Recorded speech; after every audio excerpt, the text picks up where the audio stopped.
Please don't forget to subscribe to our channel and tap the bell icon so you never miss our heart-touching life stories.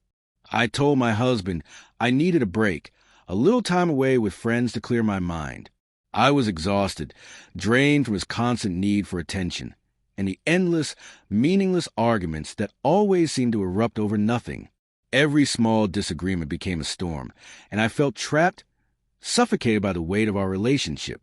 All I wanted was space, a moment to breathe and exist without feeling torn apart. Before I left, I was honest with him.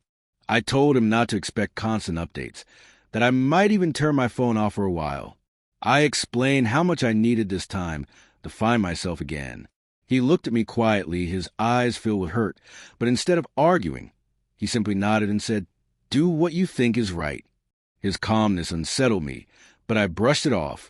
Once the trip began, a strange sense of freedom swept over me. No messages, no questions, no tension. For the first time in years, I felt light. I laughed with friends, wandered through new streets, stayed up late, and posted pictures online. For a brief moment, I thought this was what I'd been missing all along. I didn't think about how he felt back home. I told myself he'd understand. He always did. But when I returned, I wasn't ready for what waited. He was sitting in the living room, beside a man in a dark suit holding a briefcase. My husband stood as I entered. "This is Mr. Harris," he said quietly, "my divorce attorney." I froze.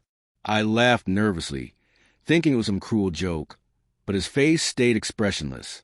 Mr. Harris opened his case, set some documents on the table, and said, "Everything is prepared. Your husband is ready to proceed." My stomach twisted. I could barely breathe. Then my husband spoke, calm, but with a heaviness that broke me. "When you said you were shutting me out during that trip," he said, "I realize you've been shutting me out for years. This isn't about a week away. It's about the way you've ignored me, our marriage, and my feelings. I can't keep doing this. I can't fight for someone who's already given up on me."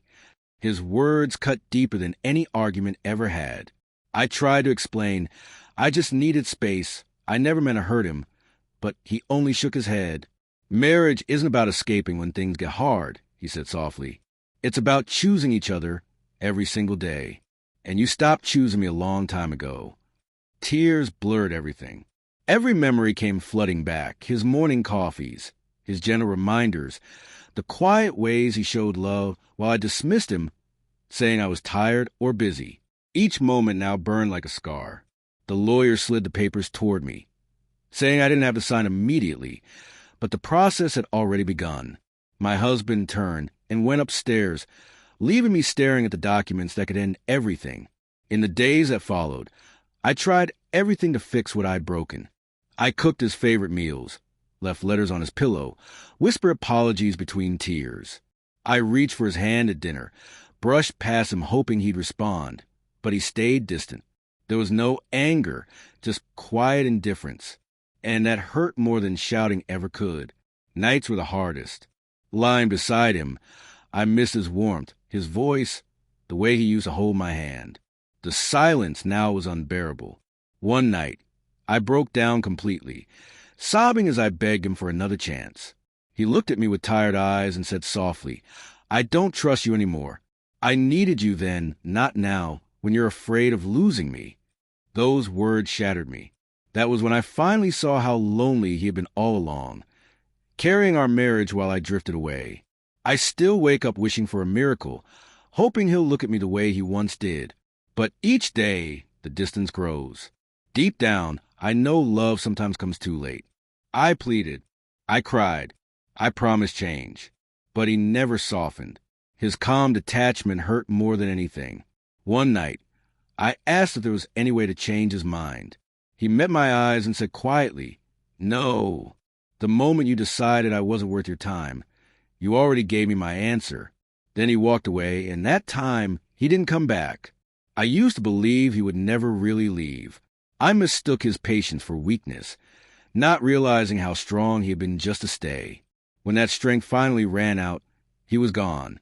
When I signed the papers, my hands trembled. The house felt cold, empty, like a ghost of the life we'd shared. Days turned to weeks. Friends stopped calling. The freedom I once craved fell hollow. The excitement had faded, leaving only the ache of losing the one person who truly loved me. Eventually, he moved out. He started a new life. I saw him once, walking beside another woman, smiling. He didn't leave because of her.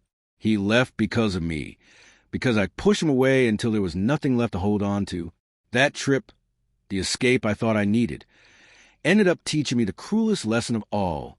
Love isn't about convenience. Real love means showing up, even when it's hard. And I learned that lesson far too late, after losing the only man who ever truly loved me.